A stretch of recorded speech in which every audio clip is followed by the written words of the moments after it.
Welcome into WCSN's coverage of ASU football. With the spring semester coming to a close, it's time to look at the defensive side of things, give fans an early sneak peek at what to expect from Todd Graham and company.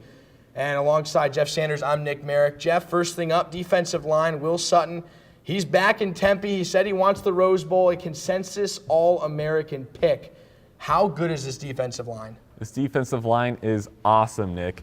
Starting with Will Sutton, Pac-12 Player of the Year last year. He's coming back as a senior to try to get this team to that Rose Bowl. And then you're bringing back the entire defensive line from last year. Freshman All-American Jackson Hood. He's coming back. He was one of the top-ranked recruits out of Arizona. Then you have Devon Coleman, 65 tackles, 11 for loss, 5 sacks. He's coming back for his senior year. And then Junior Onieli, he had 6 sacks last year. He's coming back. So this defensive line is going to be giving offensive coordinators a lot of sleep problems the weeks they play Arizona State. That's a great point. Just in case you guys can't do the math at home, that's 27 total sacks between those 4 guys.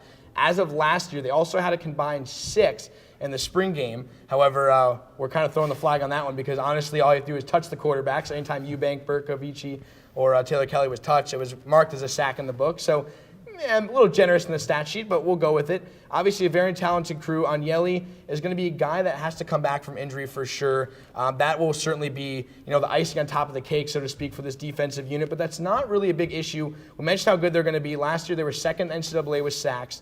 The linebackers just as talented. They're bringing in a couple more freshmen as well. But everybody knows about Carl Bradford, Chris Young. Linebackers are going to be good at the defensive line? Yes, they will. I think they can be very good. And as you mentioned, Carl Bradford coming back, 20 tackles for loss, 11.5 sacks last year, one of the top pass rushers in not only the Pac-12 but the NCAA.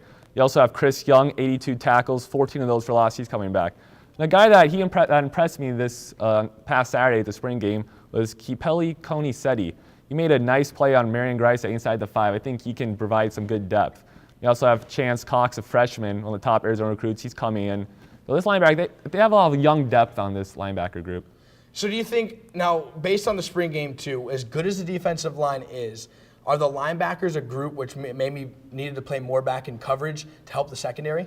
Well, I think the defensive line can help that because if the defensive line can create pressure, there's the front 4, that can bring the linebackers back into coverage and help out that secondary. So it may be a battle in the trenches, in other words. I mean, you mentioned some of the bigger names. Obviously, Mendoza, one of the ones you mentioned, coming back from an injury. The Ladu twins are coming in with Chance Cox as well. So a couple of very talented freshmen. So depth will be an issue, or not an issue, or maybe an issue. I don't really know. We'll have to find out. That's the one question mark, kind of, because it's so young. But Bradford and Sutton led the nation in sacks as a duo. They're the best duo in college football. Have a chance to do that again because pretty much besides Brandon McGee, everybody's back in those 2. So now the question shifts over the secondary. With no Keelan Johnson, no Devron Carr, are they going to struggle in the Pac-12 later in the season, or is this a team that can get to the Rose Bowl just based on the front 7? I think they have a chance to surprise some people, Nick. I mean, as you said, they did lose a couple guys, but they do have some guys returning. One of those is Oshan Iribor, the corner, 33 consecutive starts. He's a 4-year starter. It's one of the top corners in the Pac-12, so that side of the field is set. Other side, you have a few guys bowing out. They all played well in the spring game, I thought. You have Robert Nelson, Lloyd Carrington, Rashad Wadood. They all made some plays, and they all have a chance to start. And whoever's now starting out of that group, they're going to provide good nickel corner, good depth.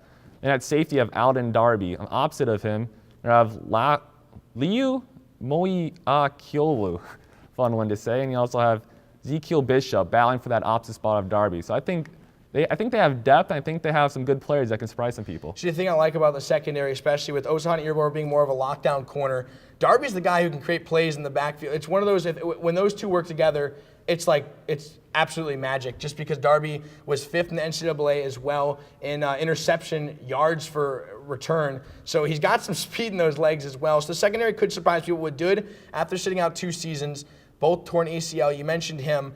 Which guy besides then Darby and Iribor do you really want to see step up?